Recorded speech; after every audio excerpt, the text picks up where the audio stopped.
The great crystal halls of Nexus Station sparkled like frozen starlight. Admiral Jin Kato stood alone in the center of the massive chamber, his dark uniform a sharp contrast against the rainbow walls around him. Above him, 7 towering figures sat on floating platforms, their alien forms casting long shadows down on the human below. Jin had been to this place many times before. He had shaken hands with these beings, shared meals, signed trade agreements. Today felt different. Today felt like the end of everything. Admiral Jin Kato of the Human Federation, the voice boomed from above. Chancellor Thrixonal of the Valari spoke with a voice like grinding stone. His 6 arms moved in complex patterns as he talked. You stand before the Galactic Prosperity Council to answer serious charges against your species. Jin kept his face calm, but his heart was beating fast. Behind him, in the viewing gallery, Ambassador Sol Park sat with the other human observers. Jin could feel their worried eyes on his back. I am ready to hear these charges, Jin said clearly. His voice echoed in the vast space. The Morphic representative, a being that looked like a giant walking tree, rustled its leaves. Humans have shown destructive behavior across 17 star systems, it said in a voice like wind through branches.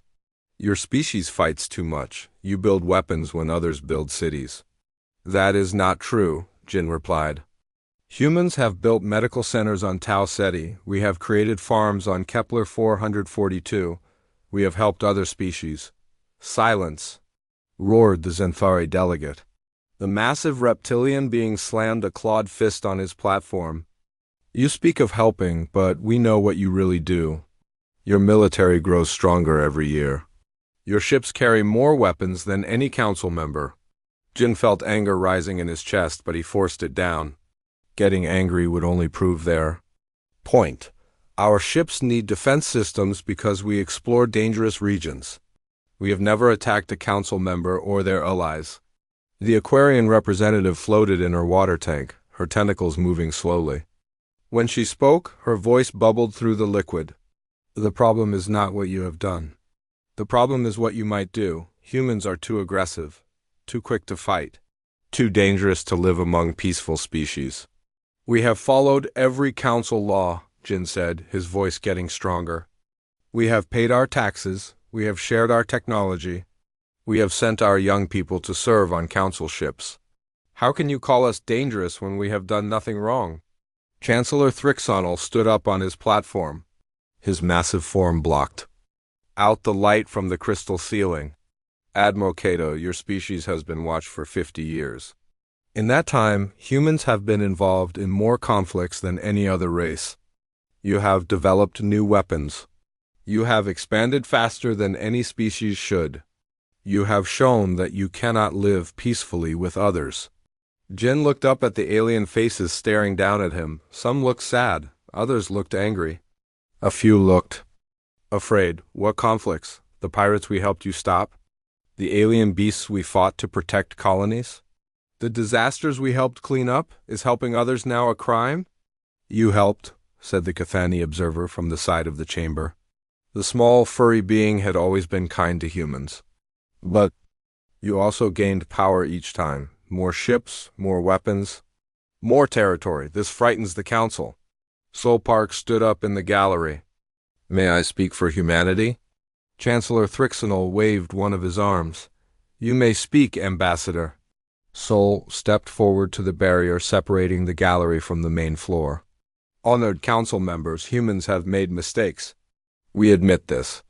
But exile is too harsh. Give us time to change. Let us prove we can be better neighbors. The Drakmari representative, a being made of living crystal, chimed like broken glass when it spoke. Change? Your species has had 50 years to change. Instead, you have become more human, not less. This is the problem? Jin felt something cold settle in his stomach. He was starting to understand that this meeting was not really a trial. The decision had already been made. What do you want from us? He asked quietly. Chancellor Thrixonal looked down at him with 6 ancient eyes. The Galactic Prosperity Council has voted. By a count of 7-0, we find humanity to be a threat to galactic peace. You have 30 standard cycles to remove all human presence from council space. The words hit Jin like a physical blow. In the gallery behind him, he heard someone gasp. Solpark grabbed the barrier rail so hard his knuckles turned white. 30 days? Jin whispered. That is impossible. We have 400 million people. In council space, 12 colonies, hundreds of space stations, thousands of ships. You cannot expect us to abandon everything in 30 days. You will abandon everything or it will be destroyed, the Zenthari delegate snarled. We have been generous with the time limit. Jin looked around the chamber at the beings he had once called friends and allies. This is wrong. This is not justice. This is fear. You are afraid of what humans might become, so you destroy what? We are now. The Aquarian's tentacles curled with what might have been sadness. Perhaps it is wrong, Admiral. But it is necessary. The Council has spoken. Jin straightened his shoulders and looked directly at Chancellor Thrixonal. Then we will go. But remember this day, Chancellor. Remember that you chose fear over friendship. Remember that you punished us for crimes we never committed. And remember, that exile has never made anyone less dangerous. It only makes them stronger. He turned on his heel and walked toward the exit. Solpark and the other humans followed him. As they reached the door, Jin stopped and looked back one last time. We will remember this day too, he said loudly enough for every council member to hear. And when we meet again, it will be as equals or not at all. The great crystal doors closed behind them with a sound like breaking glass. 3 weeks later, the last human transport ship lifted off from Earth's surface. Jin stood on the bridge of the flagship Determination, watching his home world shrink away in the view screen. Around him, the bridge crew worked quietly, their faces grim. Admiral, said Captain Upark, Jin's second in command. All ships report ready for jump to the frontier systems. 412 million souls aboard 3,000 vessels. Jin nodded slowly. In the cargo bays below, families huddled together with what few possessions they could carry. Children cried for toys left behind. Adults stared at walls, thinking of homes they would never see again. Sir? Captain Park asked. Are you ready to give the jump order? Jin looked at his reflection in the dark view screen. His face looked older than it had a month ago, harder, behind his eyes something new was growing, something that had not been there before the council chamber. Send a message to all ships, he said quietly. Tell them we are not running away, we are going home. And home is wherever humans stand together. He paused, thinking of Chancellor Thrixonal's words about humans being too dangerous. And tell them we will remember this day. All of us, for as long as humans exist in this galaxy. The Determination jumped to hyperspace, carrying humanity into the unknown darkness beyond council space. Behind them, the core worlds of the galaxy continued their peaceful existence. Believing they had solved their human problem forever, they would learn how wrong they were. 15 years had passed since the Great Exile. Captain Taiwan wiped sweat from his forehead as he looked at the scanner readings again. The numbers had to be wrong. Nothing this good could happen to humans, not after everything they had been. Through, Captain, said his scanner operator, a young woman named Mi Young. I am reading the same thing you are. The entire mountain range is full of them. Taiwan stared at the barren planet of Haven's End through the view screen of his survey. Ship Pioneer. The world looked dead. Red rocks, purple sky, no water anywhere. But according to their instruments, those ugly mountains were filled with quantum crystals. How much? Taiwan asked quietly. Mi Yang checked her readings again. Enough to power every human ship for 1,000 years, sir, maybe more. Taiwan sat down heavily in his captain's chair.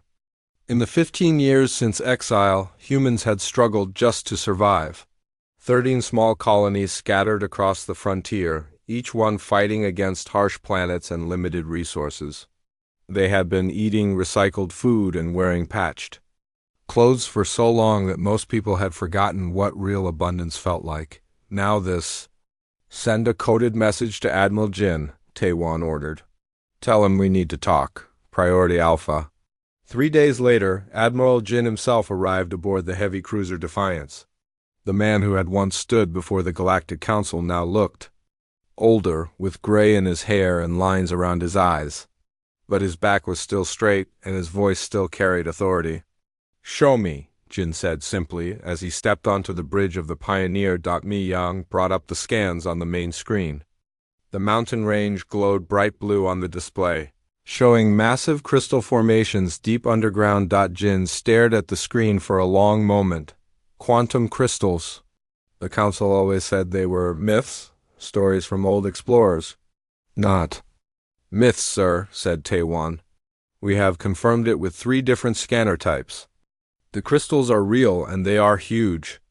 Jin turned to look at the planet through the view screen. What do we know about this world? No atmosphere we can breathe, no water, no life. But the crystals are stable and easy to reach.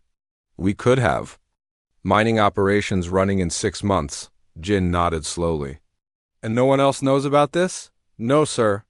We have told no one except you. Jin was quiet for a minute, thinking. Then he smiled. It was the first real smile Taiwan had seen from the Admiral in years. Captain, you have just changed the future of humanity. While Taiwan was discovering quantum crystals, Dr. Ri Moon was working in her laboratory on New Harmony Colony. The lab was built underground, hidden from any ships that might pass by. The Council had promised to leave humans alone in exile, but Ri did not trust promises anymore. She held up a small device that looked like a mix of human technology and alien engineering. For 5 years, she had been taking apart every piece of Council technology the humans had brought with them. She studied how it worked, then built it better. "Doctor," said her assistant, a young man named Ho Shin. "The new power core is ready for testing." Ri nodded and activated the device. A blue glow filled the room as the power core came online. The energy readings on her instruments were 3 times higher than the old Council technology. "It works," Ho said with excitement in his voice. "It works better than anything the Council ever made," Ri corrected. "They always told us their technology was the best in the galaxy. They lied about that too." Ho looked at the readings again. "If we can power our ships with these cores, we could outrun anything the Council has." Ri smiled. "That is exactly what I was thinking." A message chime interrupted them. Ri activated the communication screen and saw Admiral Jin's face appear. "Dr. Ri," Jin said, "I need you to come to Haven's End immediately. Bring your best team and all your research. We have work to do." 2 weeks later, a meeting took place in the new command center on Haven's End. Admiral Jin sat at the head of a metal table surrounded by the leaders of all 13 human colonies. The quantum crystal mines were already being built outside, with humans working day and night to extract the precious materials. "Friends," Jin began, 15 years ago, the Council threw us out because they said we were too dangerous. Today I want to tell you something they never realized. They were right." Murmurs went around the table. Governor Lee from the farming colony of Second Chance looked confused. "What do you mean, Admiral?" Jin stood up and activated a wall screen. It showed a map of human territory and the surrounding frontier regions. "In 15 years, we have built 13 colonies from nothing. We have learned to survive on worlds that would kill most alien species. We have improved our technology beyond what the Council thought possible. And now we have discovered something that will change everything." He gestured to Dr. Ri, who stood and activated another screen. This one showed the quantum crystal readings.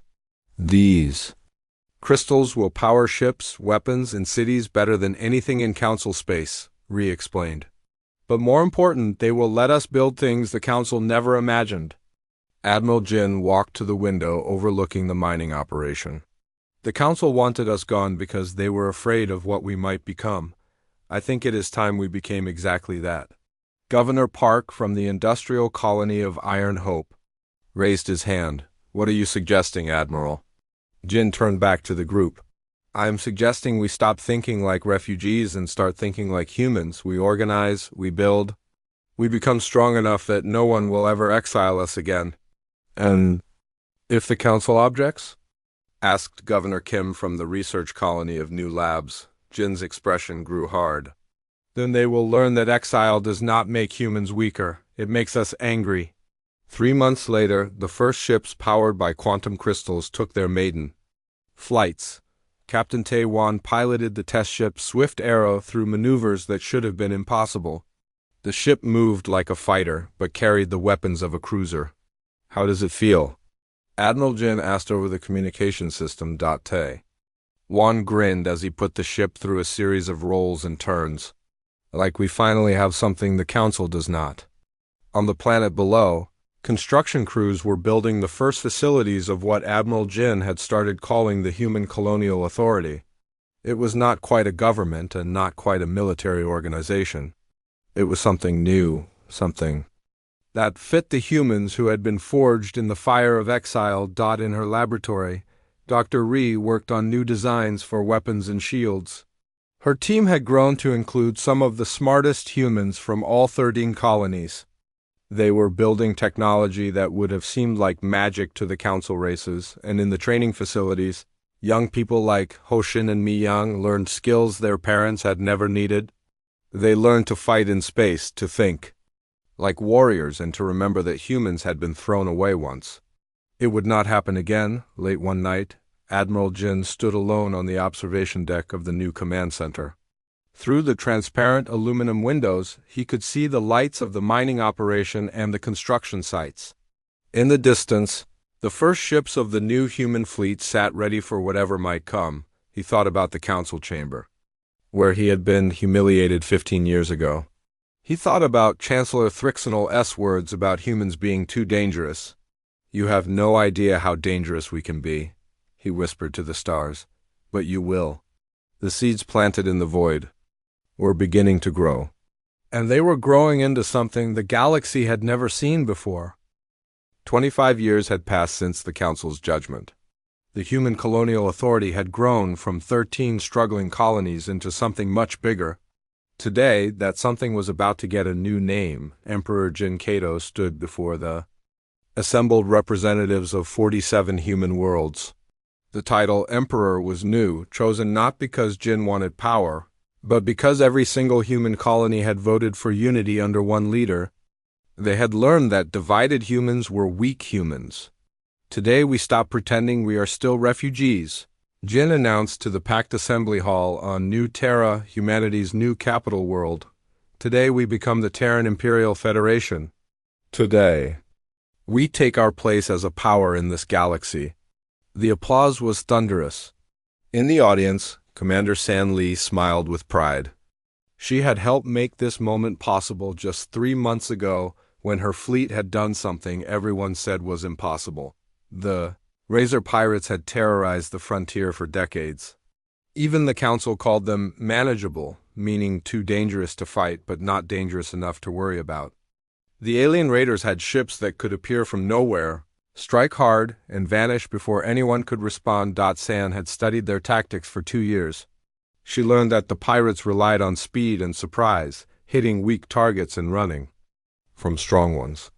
So she had set a trap using an old human strategy. She gave them exactly what they expected to see. Her fleet had positioned itself around the mining world of Fortune's Rock, pretending to be a normal patrol.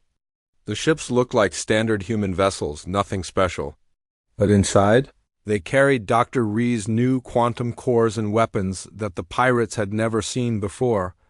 When the Razor Pirates attacked, they found 40 helpless human ships instead of the usual 3 or 4. But that was not the real surprise. The real surprise came when those 40 ships moved like fighters and hit like battleships. The battle lasted 17 minutes. When it was over, the most feared pirate fleet in the frontier was nothing but floating wreckage. Not a single human ship was lost. Word of the victory spread across the galaxy faster than light speed. For the first time in anyone's memory, someone had not just survived a Razor pirate attack, they had destroyed the entire fleet. The Council took notice. Reports started coming in about these unknown human capabilities. But by then, it was too late to do anything about it. Dr. Ri, now Director of Imperial Technology, stood in her new laboratory complex on New Terra. Through the windows, she could see the orbital shipyards where the first Imperial dreadnoughts were being built. These ships were bigger than anything humans had ever made before, and more advanced than anything in Council space. "Director," said her assistant, U Park, who had grown from a young engineer into one of humanity's best ship designers. "The quantum drive tests are complete. The results are incredible." Ree looked at the data on her screen. The new drive system made human ships 3 times faster than Council vessels. More importantly, it made them nearly impossible to track. Human ships could appear anywhere in the galaxy with only a few hours' warning. "How many ships can we equip with the new drives?" Ree asked. You checked his production reports?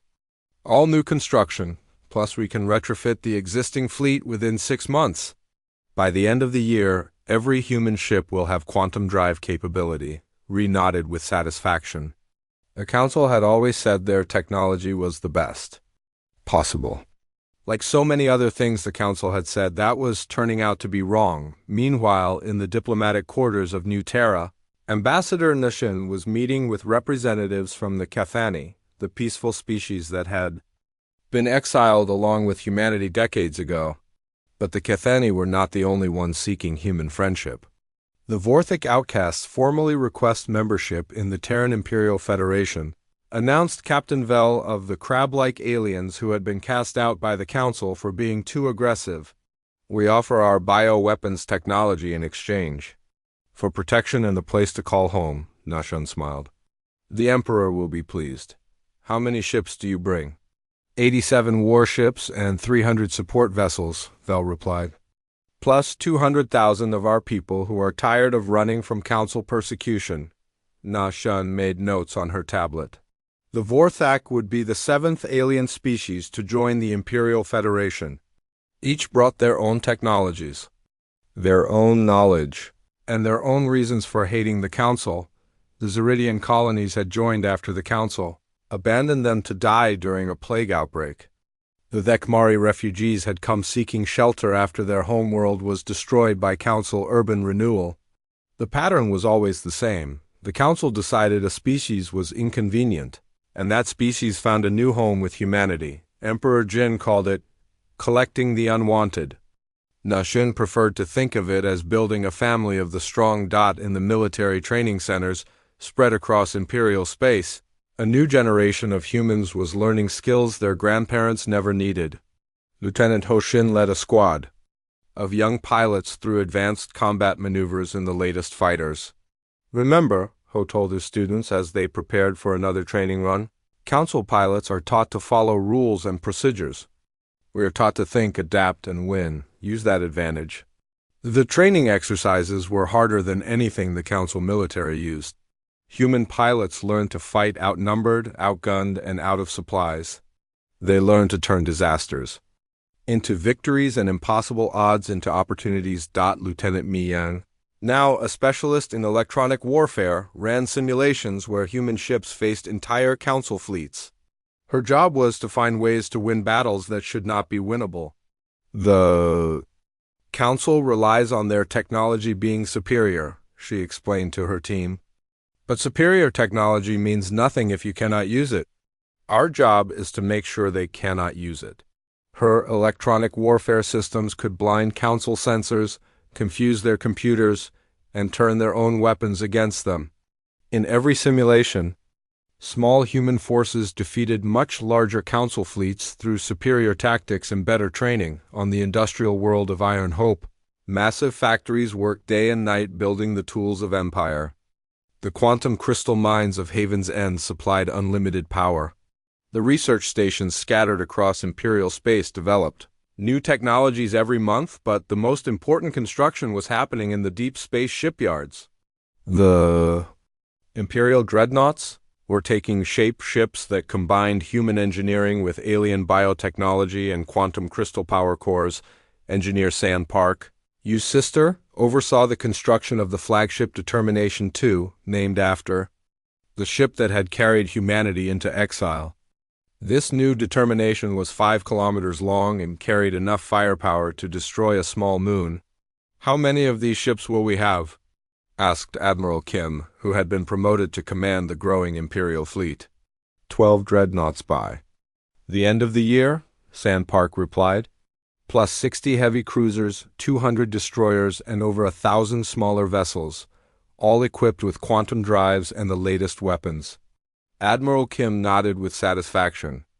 It was not the biggest fleet in the galaxy, but it might be the best. Late that night, Emperor Jin stood on the observation deck of his palace, looking up at the stars. Somewhere out there, the Council continued their peaceful existence, probably. Believing that the human problem had been solved long ago, Jin thought about the scared refugees who had fled into exile 25 years ago.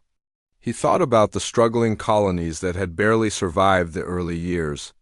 And he thought about what humanity had become, strong, united, angry. The Terran Imperial Federation now controlled over 90 star systems. It included dozens of alien species who had found friendship and protection under human leadership.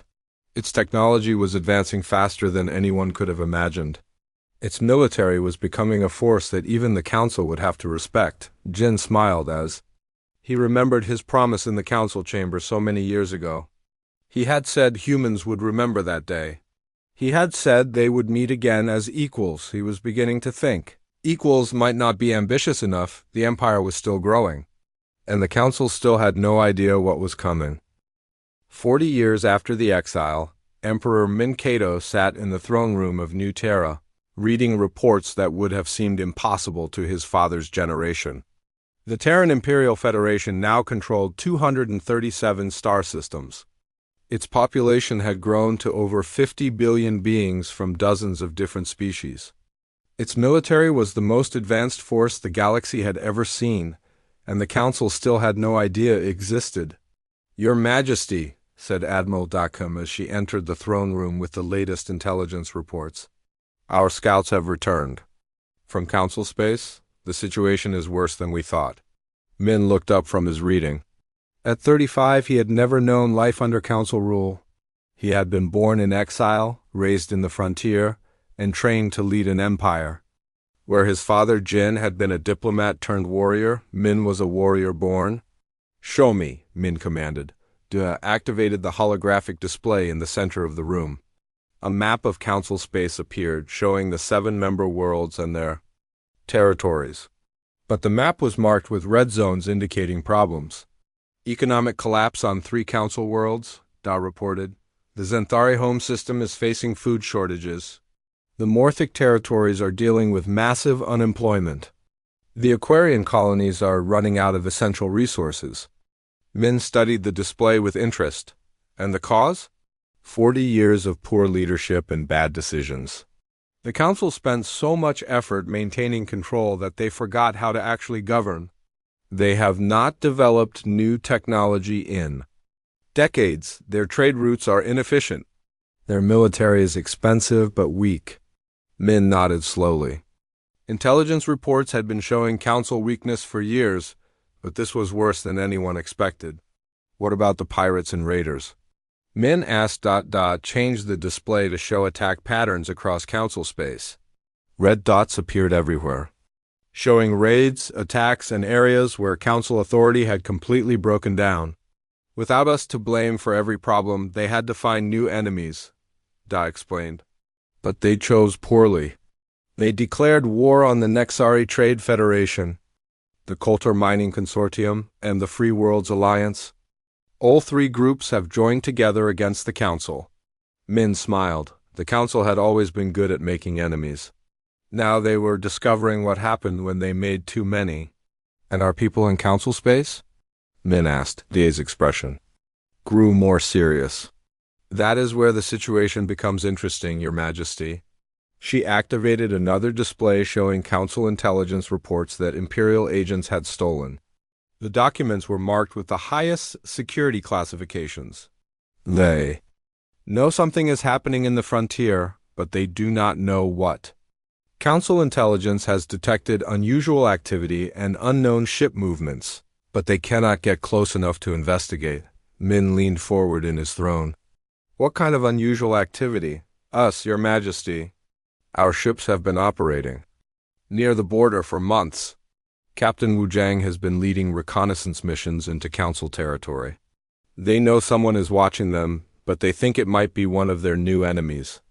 The Emperor stood and walked to the large window overlooking New Terra's capital city. Below, millions of beings from across the galaxy lived and worked together. Humans, Cathani, Vorthek, Zeridians, and dozens of other species had found peace and prosperity under Imperial rule. Captain Jiang is still gathering intelligence? Min asked. Yes, Your Majesty. His latest mission confirms that Council military strength has declined significantly. They have maybe 3,000 active warships, and most of those are old designs with outdated technology. Min thought about his own fleet. The Imperial Navy now had over 5,000 ships, all equipped with quantum drives and weapons that could destroy Council vessels before they knew they were under attack. There is something else, Your Majesty, Da continued. Dr. Bai Yang's latest project has produced remarkable results. Min turned back to face his admiral. Dr. Bai Yang was Dr. Ri's successor as Director of Imperial Technology, where Ri had focused on making human technology better. Bai was creating things that seemed like magic. What has she developed now? Min asked. Data activated a new display showing technical diagrams of something that looked like a combination of computer and medical device, neural interface technology. It allows human pilots to link their minds directly with their ship's computer systems. Reaction times become faster than physically possible. One pilot with neural interface can outfly 10 normal pilots. Min studied the diagrams with growing excitement. How many pilots can use this technology? All of them, eventually. The first squadron is already training with the new systems. Initial results show combat effectiveness increased by over 300%. Min smiled. His father had always said that exile would make humans stronger. Jin had been right, but even he could not have imagined how much stronger. Admiral, Min said, I want you to prepare the fleet for possible action. Not war yet, but be ready if the Council forces us to fight. Yes, Your Majesty. What should we prepare for specifically? Min looked at the intelligence reports again. Council space was falling apart. Their enemies were growing stronger. Their technology was falling behind. Soon, they would be desperate enough to do something stupid. Prepare for them to make a mistake, Min replied. And when they do, we will be ready to respond. 3 months later, that mistake happened at a small system called Trident's Gate. Commander Li Jun commanded the Imperial patrol ship. Swift strike when Council forces entered the system without permission. The system was officially neutral territory, but everyone knew it belonged to the Imperial Federation. Humans had been mining there for 5 years. Unknown vessels, Li broadcast on standard frequencies. You are entering Imperial space without authorization. Please state your intentions. The response came from Admiral Velther of the Council Fleet. This is Admiral Velther of the Galactic Prosperity Council. We do not recognize any Imperial authority. You will withdraw immediately. Li looked at the scanner readings. 12 Council ships against his single patrol vessel. In the old days, that would have been an easy Council victory. These were not the old days. Admiral Velther, Li replied. Calmly, I suggest you reconsider. You are outnumbered. Velther's response was full of angry confusion. You have 1 ship, we have 12. Who is outnumbered? Li smiled and activated his neural interface. Suddenly, he was not just piloting his ship, he was the ship. Every system, every weapon, every piece of technology became an extension of his own body. Computer, Li said through the neural link, activate stealth mines. Across the system, dozens of invisible Imperial mines suddenly became visible as they powered up their weapons. The Council fleet found itself surrounded by enough firepower to destroy a small planet. You are outnumbered, Admiral, Li repeated. My ship has 12 yours, my mines have you. My backup is already on the way. Would you like to discuss surrender? Or would you prefer to explain to your Council why you started a war? The Battle of Trident's Gate lasted exactly 4 minutes and 37 seconds. When it was over, 3 Council ships were destroyed, 6 were disabled, and 3 had surrendered. Not a single Imperial vessel was even damaged. News of the battle reached the Council within hours. For the first time in 40 years, they realized that something in the frontier had become powerful enough to defeat their forces on New Terra. Emperor Min received the battle report with satisfaction but not surprise. "Send a message to the Council," he ordered Admiral Da. "Tell them we regret the loss of life, but we will defend our territory. If they want to discuss the situation, they may send representatives to New Terra, and if they refuse?" Da Min looked out at the lights of his capital city, where billions of beings lived free from council control. "Then they will learn what my father learned 40 years ago. Sometimes exile does not make you weaker. Sometimes it makes you something the galaxy has never seen before." Deep in council space, Admiral Velther sat in his damaged ship and tried to understand what had just happened. His fleet had been defeated by forces that should not exist. His sensors had detected technology that should not be possible. His intelligence reports had failed to warn him about an enemy that could appear from nowhere and strike with devastating power. For the first time in his long military career, Velther was afraid, not of death in battle, but of the possibility that the Council had made an enemy they could not defeat. In the frontier systems, the Shadow Empire continued to grow. And in council space, the first whispers of fear began to spread through the halls of power. The exile was about to end, but not the way the council expected. The emergency session of the Galactic Prosperity Council had been called for the first time in 20 years. In the Great Crystal Chamber of Nexus Station, the same chamber where humanity had been judged and exiled, 7 alien leaders sat in confusion and growing fear. Chancellor Thrixonol, now ancient and moving slowly, activated the holographic display in the center of the chamber. The image showed the wreckage of council ships floating in the darkness of the Trident's gate system. 3 ships destroyed. 6 ships disabled. 3 ships surrendered, Thrixonol announced to the assembled council. Admiral Velther's entire fleet defeated by forces we cannot identify. The Xanthari representative, war leader Krexon, slammed his clawed fist on his platform. "This is impossible. No frontier species has the technology or numbers to defeat 12 council warships." Admiral Velther himself stood in the center of the chamber where Admiral Jin Kato had stood 40 years ago, but where Jin had faced judgment. Velther was giving testimony that no one wanted to believe. "Honored council members," Velther began, his voice shaking slightly, "what I saw was beyond our current understanding.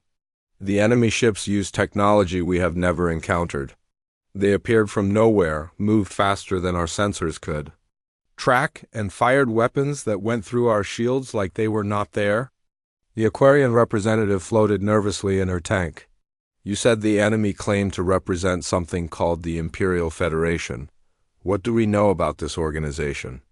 Velther activated his personal display, showing the few images his ships had managed to record before the battle. The council members leaned forward to study the pictures of sleek, deadly-looking vessels unlike anything in their databases. "The ship designs are unknown," Velther reported, "but our computer analysis suggests they may have evolved from human technology." Silence fell over the chamber like a heavy blanket. For several long moments, no one spoke. Finally, the Morthic representative, ancient root singer Thelvas, rustled his leaves in what might have been laughter or fear. "Humans? The humans we exiled 40 years ago? That is not possible. We scattered them to the frontier. They had nothing. They were nothing." "Perhaps," said Velther carefully, "we should have checked on them." Chancellor Thrixonol's 6 arms moved in agitation. "Send reconnaissance fleets to the frontier systems. Find out what happened to the humans. If they have somehow become a threat, we need to know immediately." "Sir," Velther said quietly, "I would advise against sending small fleets. Whatever the humans have become, they are not the refugees we exiled." 2 weeks later, the reconnaissance fleet returned with news that shattered the Council's understanding of their galaxy fleet. Commander Zexaral stood before the Council with reports that read like fantasy stories.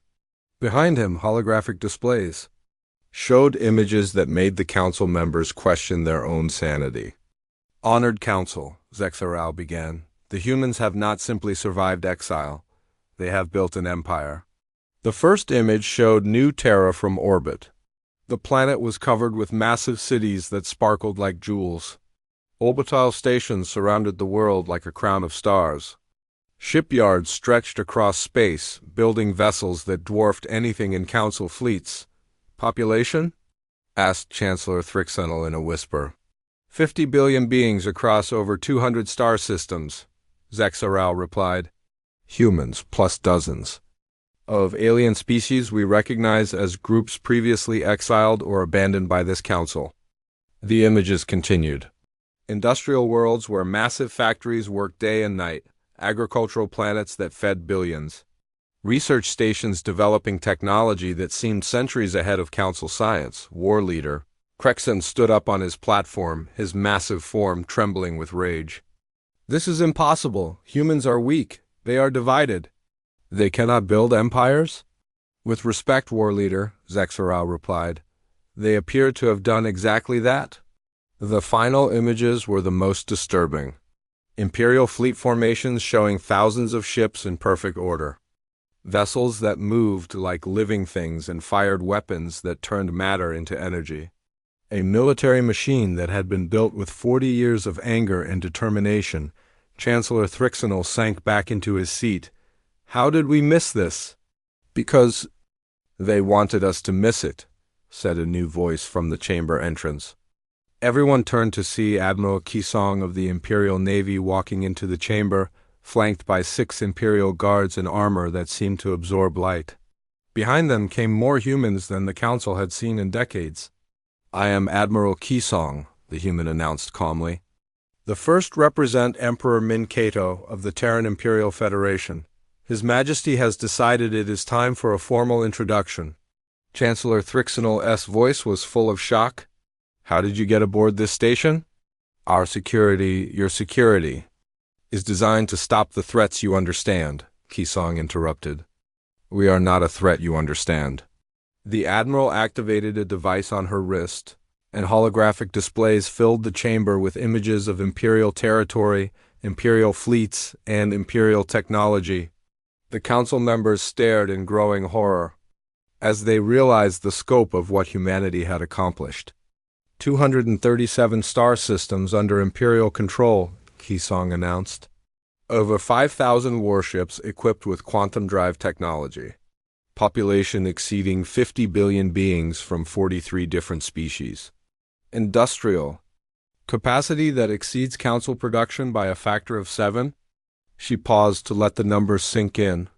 You exiled us because you thought we were dangerous. You were correct. The mistake you made was thinking exile would make us less dangerous. Chancellor Thrixenel found his voice. What? What do you want? Kisong smiled, and it was not a friendly expression. Emperor Minkato offers the Galactic Prosperity Council a choice. Acknowledge the Terran Imperial Federation as an equal galactic power and negotiate new territorial boundaries, or continue to pretend we do not exist and face the consequences. And if we refuse? War leader Krexen demanded. Kisong's smile grew colder. Then you will discover why the Emperor chose to build an empire instead of asking politely for readmission to your council.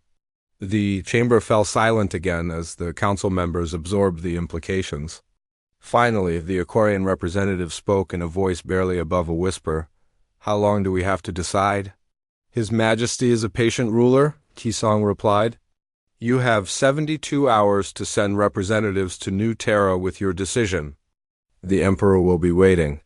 She turned to leave, then paused and looked back at Chancellor Thrixenel. Oh, and Chancellor? His Majesty asked me to remind you of something Admiral Jinkato said in this very chamber 40 years ago. He said humans would remember that day. We have. After the Imperial delegation left, the council chamber erupted in arguments and accusations. Some members wanted to negotiate. Others demanded immediate military action. All of them were afraid. Chancellor Thrixenel called for order, but it took several minutes for the shouting to die down.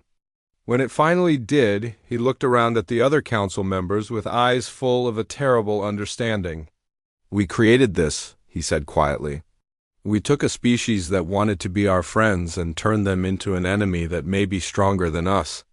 War leader Krexen's voice was full of fury. I will not bow to humans. I will not acknowledge their empire. Council forces have maintained galactic peace for 1,000 years.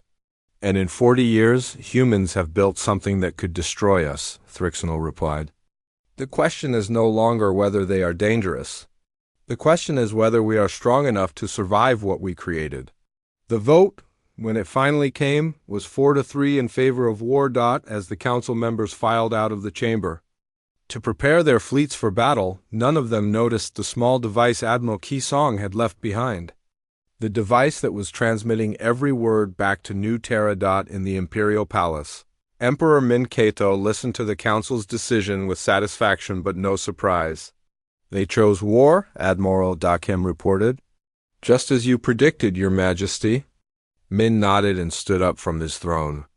Around him, the command staff of the Imperial military waited for orders. My father promised the council that humans would remember the day of our exile, Min said calmly. I think it is time we gave them a day they will remember too. He walked to the great window overlooking his capital city, where the lights of 50 billion beings shone like stars. Admiral Da, send word to all Imperial fleets. The Council has chosen war. We will give them exactly what they asked for. In the depths of space, the Imperial Navy began to move. Thousands of ships powered by quantum crystals and controlled by neural interface. Technology started their journey toward Council space. The exile was over. The reckoning had begun. The Galactic War lasted 18 months. In that time, the galaxy learned that superior numbers meant nothing against superior tactics, technology, and training. Admiral June Park stood on the bridge of the Imperial Dreadnought Vengeance, watching Council fleets scatter before the advance of the 13th Imperial Fleet. This was the 15th major battle of the war, and like all the others, it was ending in complete Imperial victory. Enemy fleet is retreating, Admiral, reported Captain Nam from the tactical station. Should we pursue? June considered the question while watching the Council ships flee on his view screen. The enemy had brought 200 ships to this battle. The Imperials had brought 50. The Council ships were now running for their lives while the Imperial fleet remained undamaged. Let them go, June decided. They will spread word of what happened here. Fear is a more powerful weapon than quantum torpedoes. The war had begun with the Council believing their superior numbers would win easy victories. They had learned otherwise. At the Battle of Kepler Station, where Imperial Admiral Song had destroyed an entire Council battle group without losing a single ship, the Council's strategy had been simple. Use their 3-1 numerical advantage to overwhelm Imperial forces. What they discovered was that Imperial ships could appear anywhere, strike with devastating power, and vanish before the Council forces could respond.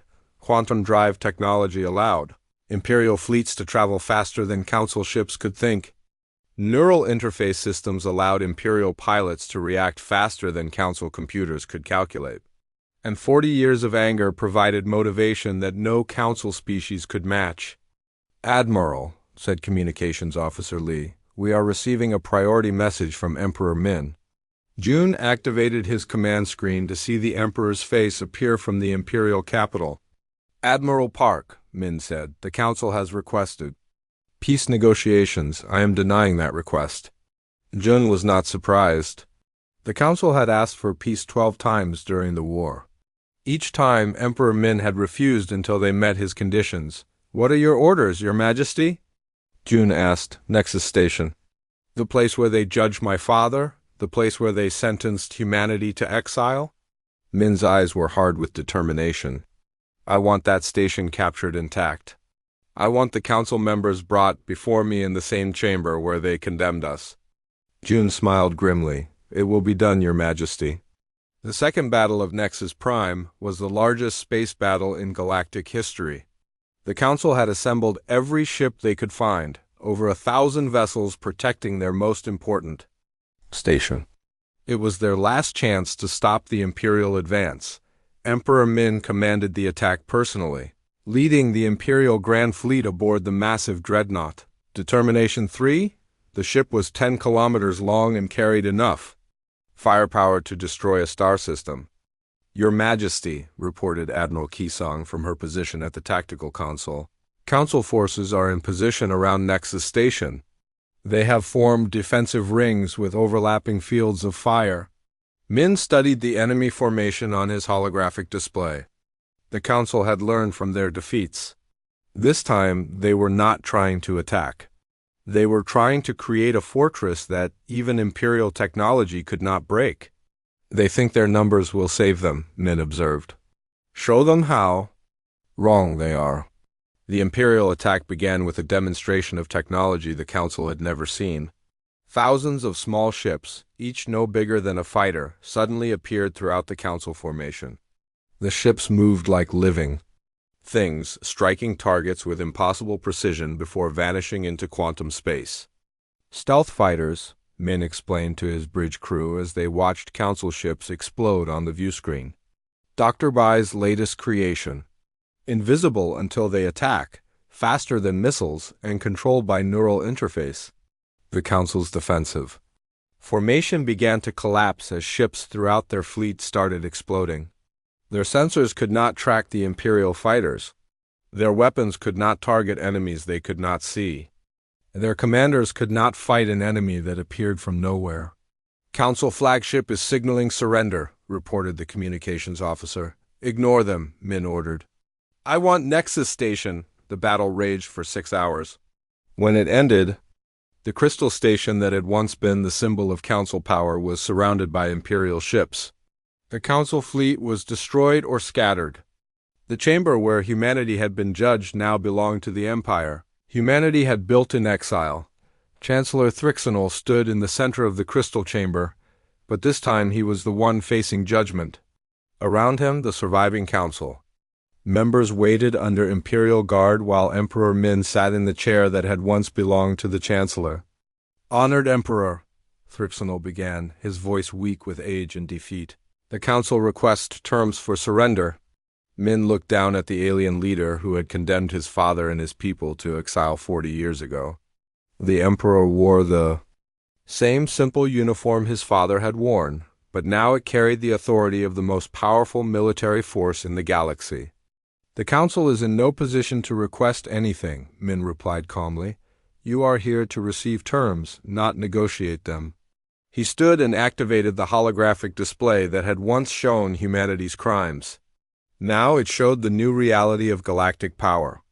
"The Terran Imperial Federation claims all territory beyond the Tau Ceti line as Imperial space. Council authority will be limited to your core systems and established colonies."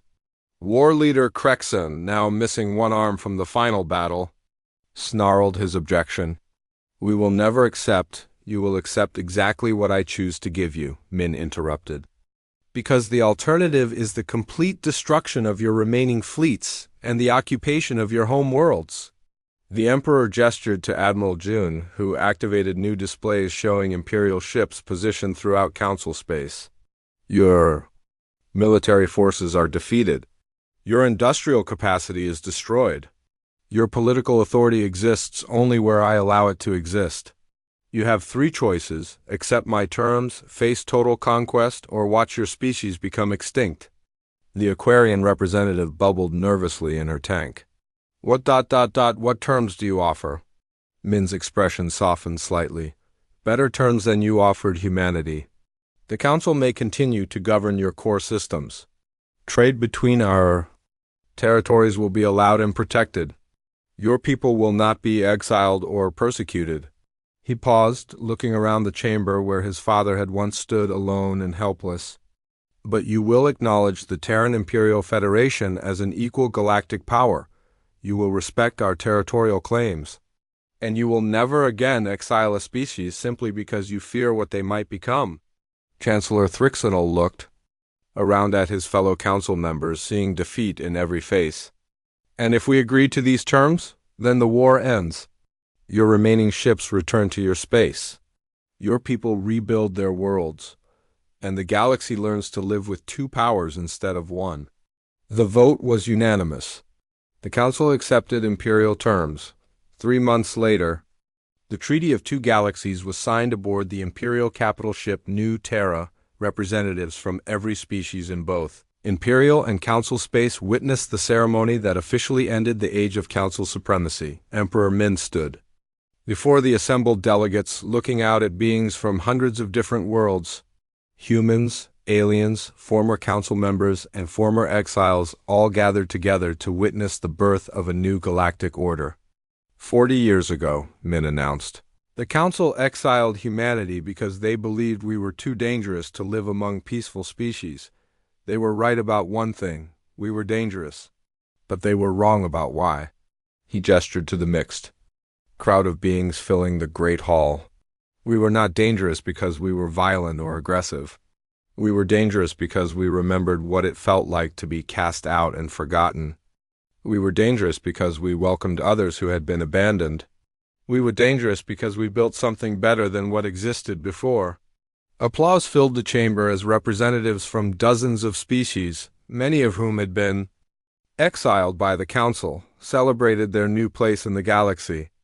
Today, the galaxy is divided between two powers, Min continued. The Council will continue to govern those who choose order and tradition. The Imperial Federation will continue to welcome those who choose freedom and growth. Both powers will respect the other's right to exist. Chancellor Thrixonal, now serving as the Council's chief diplomatic representative, stepped forward to add his own words. The Council acknowledges the wisdom of Emperor Min's leadership, he said formally. We have learned that exile does not eliminate threats, it creates them. We will not make that mistake again. Emperor Min nodded his acceptance of the Council's words. My father promised this chamber that humans would remember the day of our exile. We have remembered. But today we choose to remember it as the first day of something better. He looked around the chamber one last time, seeing faces that represented hope instead of fear. Welcome to the Age of Two Galaxies. Later that evening, Emperor Min stood on the observation deck of his flagship, looking out at the stars that now belonged to two different empires. Beside him, his chief advisor Na Chun watched the lights of departing ships as delegates returned to their homeworlds. Your father would be proud, Na said quietly.